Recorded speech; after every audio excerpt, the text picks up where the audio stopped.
Kung hindi mo ginawa yun, hindi sana mangyayari to. Alam mo ba, sagutin mo ang buhay na kasama mo! Ilan sibilyan na patay nyo? Sir, namatay sila sa gitna ng labanan, sir. Kaya sundalo o rebelde na kapatay sa kanila, sagutin mo pa rin yun! Sir, hindi sundalo, hindi rebelde ang nakapatay sa kanila. Ang nakapatay sa kanila, nagera na yan! Karin nyo, anong klaseng katwiran yan? Alam mo ba pwede kita i-court martial because of that? Hindi court martial nyo! Ano naman yan, alam nyo, court martial eh! Ano kasi mga opisyal, ha? Bago ka lang dito! Bago salta ka lang! Kami, pag namamatayan kami, patagal na namin kasama yan sa hirap at ginawa! Masakit sa amin nun! Ano kasi puro bite na buka ka lang! Sundalo din ako! Kung ano suot mo yung uniform na hindi suot ko! Kung ano ang sakit na nararamdaman mo pag nawawalan ka ng kasamaan, yun din ang sakit na nararamdaman ko dahil sundalo din ako! Yes, sir! Iba dito sa Mindanao! Dito sa Mindanao, kailangan bakal ang puso mo! Bakal ang dibdib mo! Kailangan buo loob mo! Ah, ganun ba? Kaya ka nagdesisyon para ipakita sa akin na ikaw matapang dito, ha? Sige, ngayon, ipapakita ko sa'yo na hindi lang ikaw matapang dito. Kung anong tapang mo, hindi ang tapang ko! Sige, magubad ka! Baka Sige! ma-stakit ako dyan, sir. Baka ma-stakit. Hindi off the record to! Sige! Sige, sir. Walang problema dyan. Kaya lang, baka magbago pa naman ang pag-iisip mo. Bibigyan pa kita na isang...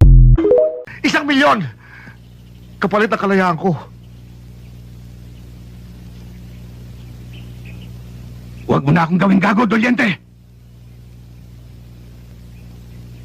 Alam kong wala kang ibang hangad. Kundi malipol kami mga Villamar. Kung ganon, inutil lang pala makipag-usap sa'yo! Alam mo pala eh.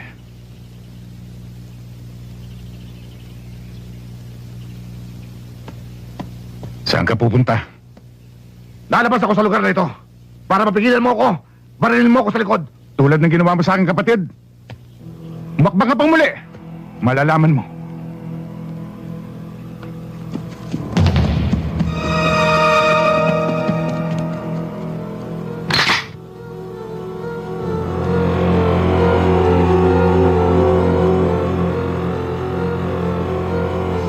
Alam mo, Villamar?